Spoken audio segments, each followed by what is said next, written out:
Hey YouTube, it's Sean, Griffin RC Planes. Well, this is going to be the first episode of the section for beginners. Somebody that is ready to start flying for the very first time. They've flown with somebody once or twice, or they fly and you just want to make sure you got all your ducks in a row before you go back out and fly again. This is my E-Flite Apprentice 1.5 meter. My very first plane. This is what started it all. Dang you. This plane I got as a ready to fly with a different transmitter than this. It was the DX5E. And it was the ready to fly. It came in the box with everything. The AA batteries for the transmitter, the battery for the plane. I mean, everything. You could have the box, assemble it, everything in the box, and be flying. I got it, came home that weekend and put it together, and I went through this manual I don't know how many hundreds of times. Went to the park I don't know how many, 15 times probably. Never flew it. Drove it up and down it was a track at a football field, a middle school, and got it going pretty fast, and I was about ready to lift off, and I didn't, and I did that for several weekends, and finally one time nobody was there. Nobody was walking, you know, and I just said, you know what, if I don't do it now, I'm never going to do it, and if it crashes, then it's over with. I don't have to worry about it no more. And this thing took off, and I was flying it like a pro, thanks to Spektrum and E-Flite's AS3X stability and the safe select that keeps this plane level on one setting, and then on the second setting, you can call it medium or intermediate, it doesn't keep it level, but it keeps it from banking too sharp. So you know, you get more control. You got, you know, beginner, intermediate, and advanced mode. In beginner, it keeps the plane level, you know, so you can let your hands off the control sticks and the plane will level out. The second setting keeps it from banking too sharp, so you can have more control. And then the next setting up is free range. You know, there's no safe select help at all. But the AS3X stability system is there in all three systems. And just so everybody knows, or you don't know, AS3X and safe select are two separate things. Okay, the AS3X is for stability. That's for a gust of wind, to keep your plane flying smooth. If let's say a gust of wind blows the right wing up, then the AS3X is going to counteract that and move the aileron to lower the wing back down. And that happens so fast that it keeps it level. Safe select is the safe feature that keeps it level, and the next setting up for bank angles. And so keep that in mind. There's two separate deals. AS3X and safe select are two separate things. So in this video, what are the very first things you need to do before you fly? Bear with my voice here. Number one is read your manual. Read it. I don't know how many times at the park people have showed up with their new ready to fly plane in the box, and I'm thinking to myself the whole time and looking out of the corner of my eye, you know, oh gosh, do I need to try to help, or, you know, wait till they ask? And I've seen it one too many times that they crash it immediately, and it's always something silly. The last one I saw get destroyed in the box, I mean, it was brand new in the box. It was a mini Aero Scout, and the Velcro for the battery is not stuck in the plane, and it's not stuck on the battery. It's just a piece of Velcro, you know, with the sticky backings where you can put a piece in the plane and put a piece on the battery. And they never read the instruction manual. After it crashed, you know, they're bummed out. And I'm like, well, you know, let's see what I can do to help you. And I'm looking in the box, and there's the Velcro. You know, if they would have read the manual, it would have said why the Velcro was there. So read your manual, guys. It's important. If the plane doesn't come with one, I know the website will have one to download. Okay, before you fly, Sean's personal top 5 picks before you go up into the air. In no particular order, but these things need to be done. They're important, okay? A lot of planes get transported in 2 pieces. Take, for example, the Apprentice. You've got 2 servo leads here in the wing for the ailerons. These are the ailerons, one on each side. A servo motor controls them. In this particular Apprentice, the inside is the STS model, the newer one. There's not a Y harness. A Y harness is one servo lead plugged into the receiver, and then it branches out in a Y for the servo leads. This one has a right and a left, and you need to get that right. Okay, so and the right and the left is as if you're sitting in the plane driving it. So the left would be that side and this would be the right. So you plug the right and the left in, and you need to make sure these connections are tight, plugged in all the way. You should feel some kind of a click or some firmness when they're all the way in. If for some reason they're loose, put some Scotch tape around them. Do something to make sure they do not come unplugged while you're flying.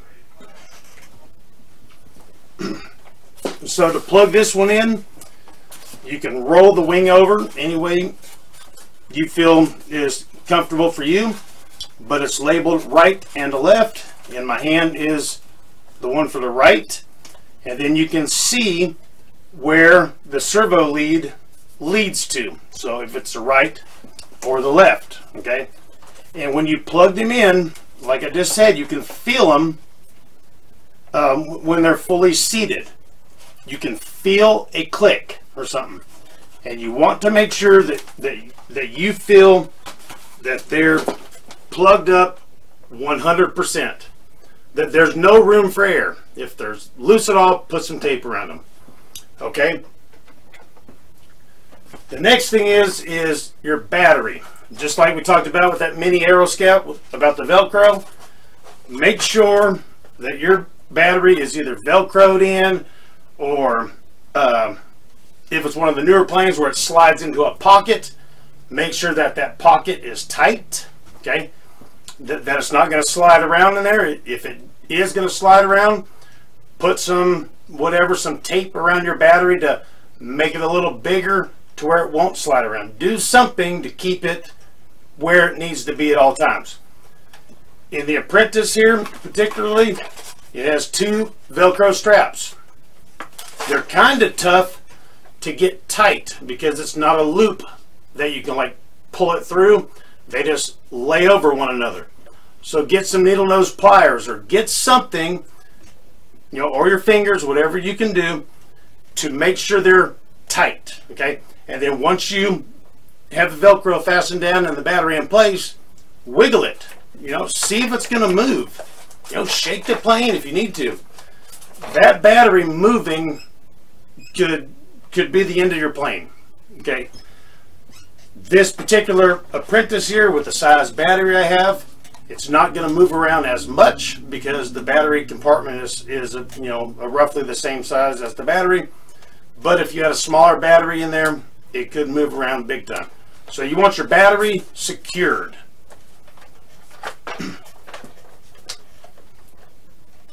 And then number 3 is make sure all your screws are tight. Make sure things are like they're supposed to be.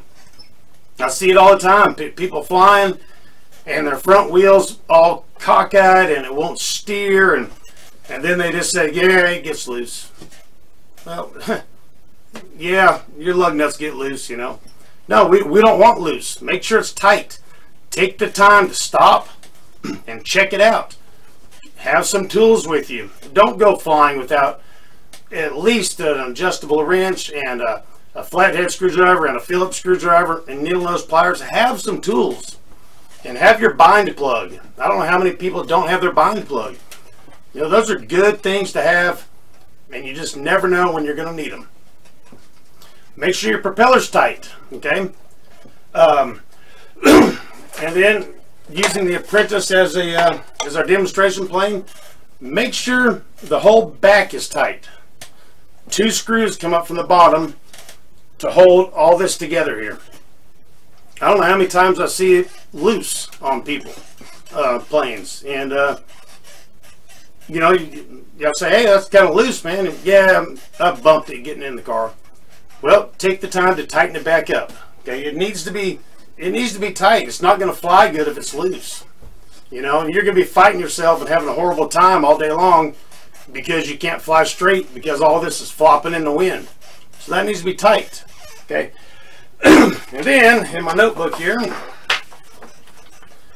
the center of gravity. This particular plane, it's not as hard to get it off because the battery bay is about the same size as the battery. But your center of gravity, it'll say in the manual where and how to do this.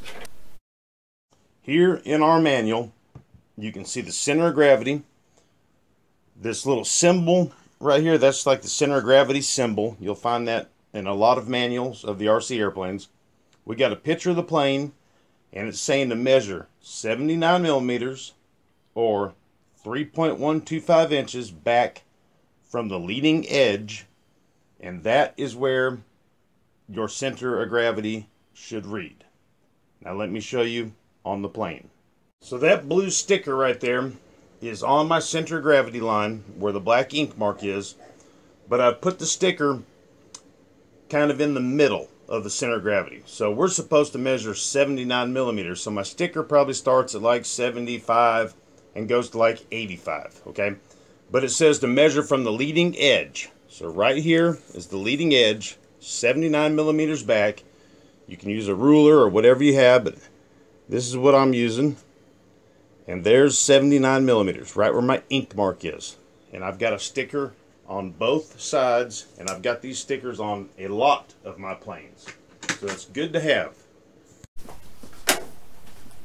So this is a center of gravity test stand that I made. Okay, you guys can make your own, you can buy them. It can simply be just 2 wooden dowels stuck in a 2x4 or something. Just anything sturdy enough to have 2 points that you can rest your plane on. You don't want something real small and sharp because it could poke a hole in the bottom of your wing. That's why I have a little flat piece here. Plus I have a little bit of a shelf liner wrapped around it to kind of cushion the wing a little bit. Plus to give a little bit of a stickiness for it to stick to. If it was real smooth, it'd be tougher to get it to center on there. So, but there's many different ways to center gravity stand, and they're important. The center of gravity is really important. Do you remember making a paper airplane? And boy, it looked cool. It was the best one in the classroom, right? But when you threw it, it either went straight down or it went up and then fell down. But then sometimes you'd make one and that thing would just sail perfect. Now, we didn't have any idea what the center of gravity was back when we were making paper airplanes. We just got lucky.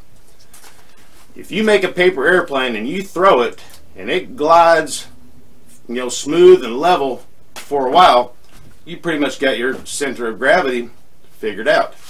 That's the same thing with RC airplanes. You've got to have the center of gravity right with a hair nose down just a little bit for it to fly like it should. So let's put my Apprentice on the center of gravity stand I made here, and we'll show you exactly how that goes. So we have our center of gravity stand, we got our Apprentice, we've got the little blue stickers that we put on the bottom of the wing to show us where the center of gravity is, where it should be. We've got our test stand, and I'm going to set it on my stand, and I'm going to put it right where my stickers are, because that's where it should be. Then we'll adjust it from there. All right, so right now I have it right in the middle of the stickers, exactly where it should be. So we're good. On the center gravity stand, this is how it should look. Just a little nose down. If you put it on your test stand, on your fingertips, on your wooden dowels, or whatever you have for your way that you are testing your center of gravity, and the nose is way down like this, what you do in this particular plane is you would move the battery backwards to help straighten up your center of gravity. It's a teeter-totter. Okay, it's a balancing act. If it was nose up on your stand, you would move the battery forward. In this particular plane only, if it was nose down and you moved your battery all the way back, and there's and it's still wrong, then something has happened.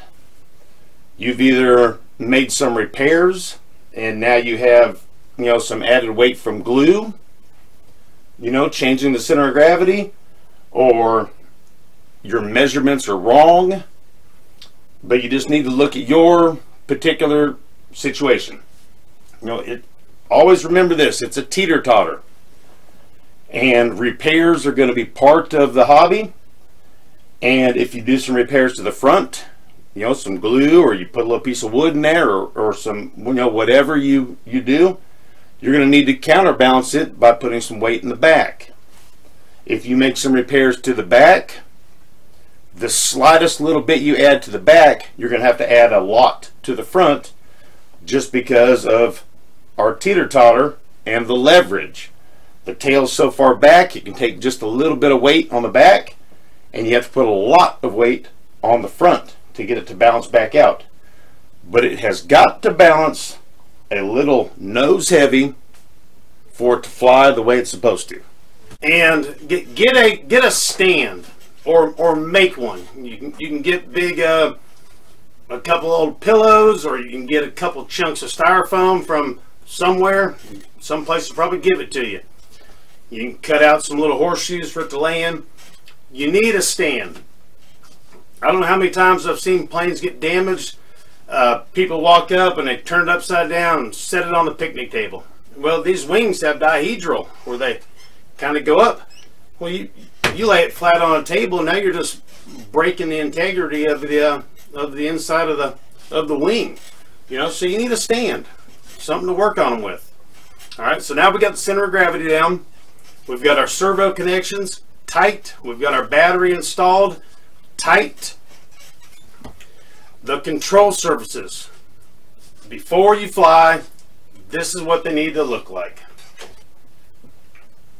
Okay, you turn your transmitter on first. You always turn the transmitter on first, period, okay? Then the plane, and you sit back and let it energize.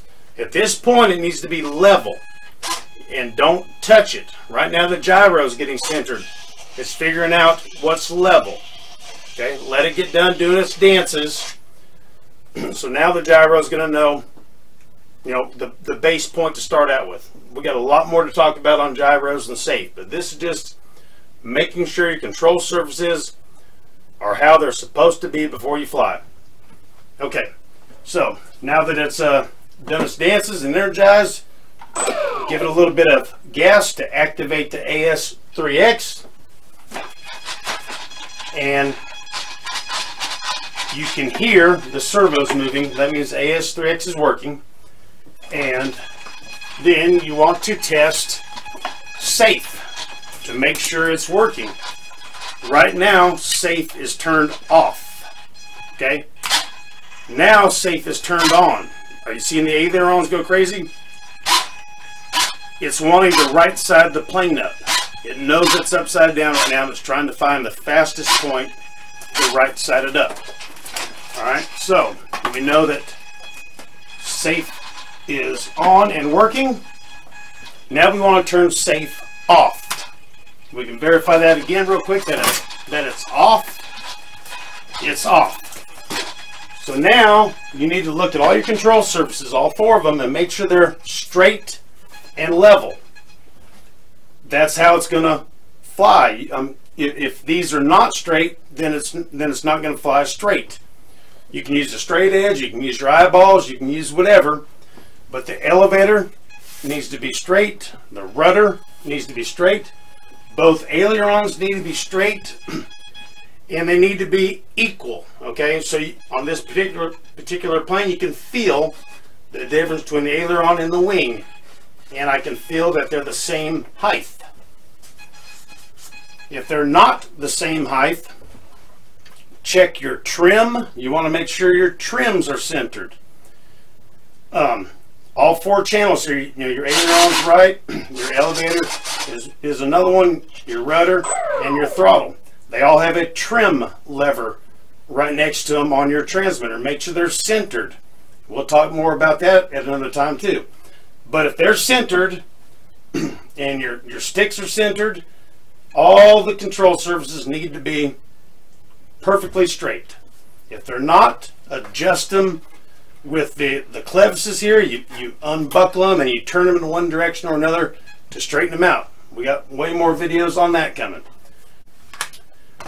Alright, so the control surfaces are straight, all your screws are tight, your front steering wheel's tight, your lock collars that hold the wheels on are tight, the screws in the back are tight, your rubber bands are in good shape.